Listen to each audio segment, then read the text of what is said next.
नमस्कार। हमारे YouTube channel famous stories of the world में आपका स्वागत है। हमारी मेवाड़ी गाथा की सीरीज चल रही है, आप लोगों के द्वारा बहुत ही पसंद किया जा रहा है। कृपया अपना सहयोग इसी प्रकार बनाए रखें और हमारे चैनल को सब्सक्राइब करें, वीडियो को लाइक करें, कमेंट करें, आगे से आगे शेयर करें। देखिए, मेवाड़ी गाथा के इससे पहले वाले भाग में हमने कथा सुनी थी महाराणा कुंभा की। तो महाराणा कुंभा की जीवन गाथा के बाद आज हम उससे आगे बढ़ते हैं।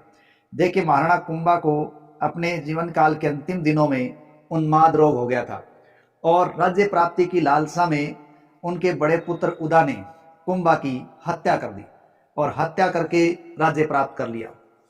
इस प्रकार हत्या करने के कारण मेवाड़ के इतिहास में किसको, उदा को पितृहंता कहा गया। लेकिन मेवाड़ के सामंतों, सरदारों आदि को ये बात बिल्कुल पसंद नहीं आई और वो बड़े नाराज हो गए।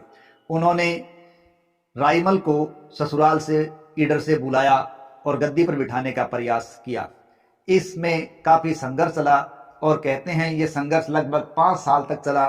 कभी उदा कभी राइमल इसके अंदर कामयाब हुए, लेकिन कुल मिला के उदा या उदय सिंह प्रथम के नाम से तकरीबन 5 साल का शासनकाल उदा का माना गया, जो उठा पटक वाला था, संघर्ष वाला था। क्योंकि ये 1468 में कुंभा की उदा ने हत्या की थी और 1473 में रायमल राजा बनने में कामयाब हुए थे। इस प्रकार ये 5 साल की अवधि उदा की थी जो उठापटक वाली रही। देखिए, मेवाड़ के सामंत सरदारों ने जब रायमल को शासक बनाने में कामयाबी प्राप्त कर ली 1473 में, तो उदा नाराज हो गया।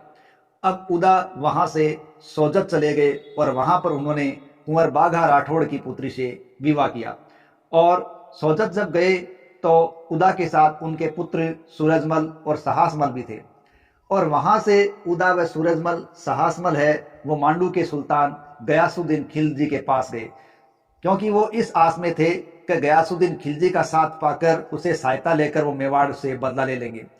खिलजी ने उनकी बात सुनी और बाद में खिलजी ने उनको आश्वासन दिया कि वो उदा का साथ देगा। लेकिन साथ ही साथ गयासुद्दीन खिलजी जो कि मांडू के सुल्तान थे, उन्होंने उदा के सामने शर्त रखी कि उदा को अपनी पुत्री का विवाह है किसके साथ करना पड़ेगा, गयासुद्दीन खिलजी के साथ करना पड़ेगा। और ये शर्त है, वो शर्त उदा ने स्वीकार कर ली।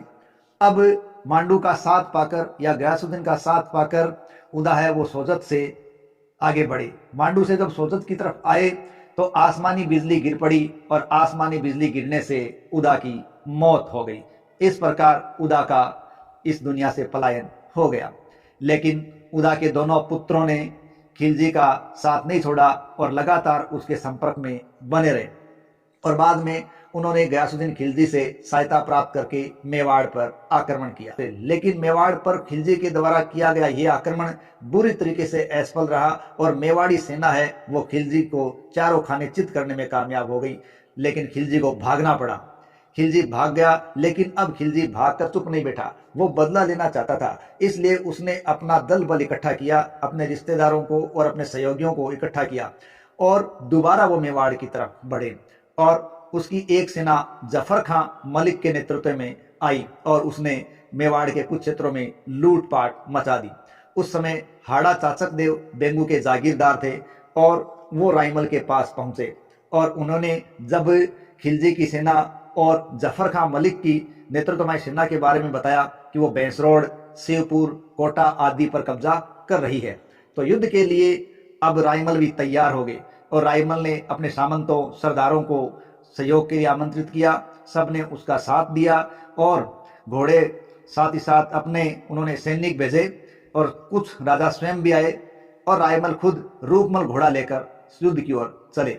तो इस प्रकार अनेक राजाओं के साथ राइमल मांडलगढ़ पहुंचे और मांडलगढ़ जफर खां के सामने उनको युद्ध करना पड़ा और भयंकर युद्ध हुआ जिसमें मेवाड़ की जीत हो गई और जफर खां को भागना पड़ा और इस जीत पर खेराबाद को लूटा गया। हमले में इस प्रकार खिलजी दूसरी बार हार गया था और एक के बाद एक हार ने उसे तिलमिला दिया था। अब वो दूसरी चाल चलता है और अपने एक विश्वसनीय व्यक्ति को राइमल के पास दूत बनाकर भेजता है और खिलजी के दूत के साथ राइमल की आराम से बातचीत चलती है। लेकिन उसी समय कुंवर पृथ्वीराज जो कि रायमल के बड़े पुत्र थे वो आ जाते हैं और रायमल के द्वारा खिलजी के दूत से जब इस प्रकार आराम से बातचीत करते हुए देखते हैं तो वो नाराज हो जाते हैं और कहते हैं खिलजी जैसे लोगों से या उनके दूत से इस प्रकार बात कतई नहीं करनी चाहिए, इन लोगों का कोई विश्वास नहीं करना चाहिए। आप मुझे इजाज़त दें, मैं खिलजी को पकड़ कर आपके सामने लाऊंगा और मैं आपसे वादा करता हूँ, मैं आपसे कसम खा के कहता हूँ। इस प्रकार जब दूत खिलजी के बारे में ये बातें सुनता है तो वो नाराज़ होकर चला जाता है और अपने खिलजी को बता देता है।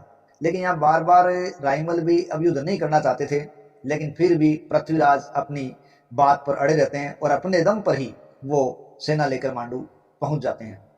जल्द युद्ध खत्म करने के लिए प्रयास होते हैं और इतना जल्दी वो मांडू पहुंचते हैं कि उनको इतिहास में उड़ना राजकुमार के नाम से जाना जाने लगता है।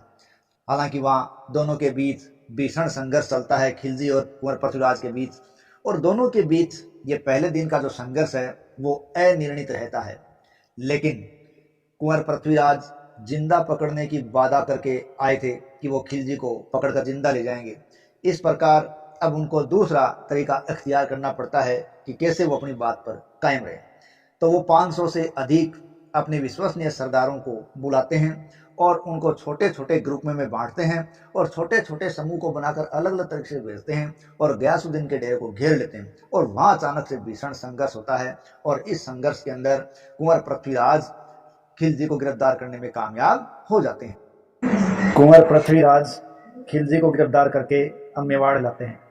मेवाड़ में रायमल उनको दंडित करते हैं और कैद खाने में डाल देते हैं और 1 महीने बाद उनको छोड़ते हैं।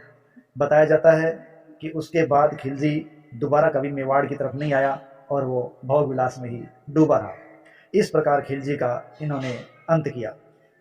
रही बात उदा के पुत्र की, उदा का पुत्र जो सूरजमल था उसका कई बार रायमल के साथ सामना हुआ। रायमल और कुंवर पृथ्वीराज ने उसे कई बार शिकस्त दी और अंत में सूरजमल को प्रतापगढ़ की ओर जाना पड़ा और अंत में वो प्रतापगढ़ में ही बस गया और जहाँ पर सिसोदिया वंश आज भी मौजूद है। इसके अलावा मारवाड़ का और मेवाड़ का भी संघर्ष है वो चल रहा था, क्योंकि राव जोधा है वो मेवाड़ के साथ संघर्षरत थे। तो रायमल ने राव जोधा की पुत्री श्रृंगार देवी से विवाह करके मेवाड़ और मारवाड़ की मित्रता को पुनः स्थापित किया था। इस प्रकार रायमल ने अपने क्षेत्र को मजबूत बनाया और आज इन सब परेशानियों से मुकाबला करने के बाद, निकल जाने के बाद टोडा, अजमेर आदि पर कब्जा करके अपने मेवाड़ क्षेत्र को शक्तिशाली बनाया। रायमल के 13 पुत्र और 2 पुत्रियां बताई जाती है। इनमें सबसे बड़े पुत्र का नाम कुंवर पृथ्वीराज था, दूसरा पुत्र जयमल था और तीसरे पुत्र का नाम संग्राम सिंह बताया जाता है, जो इतिहास में राणा सांगा के नाम से दर्ज हुआ। इस पार्ट में हम इतना ही करेंगे। अगले पार्ट में देखेंगे कि रायमल की मृत्यु से पूर्व किस प्रकार पृथ्वीराज, जयमल उनकी मृत्यु होती है और राणा सांगा है वो तीसरे पुत्र होते हुए भी राज्य प्राप्त करने में कामयाब होते हैं। क्यों कि ये कहानी रायमल के समय की एक अनोखी कहानी है। जय हिंद, जय भारत।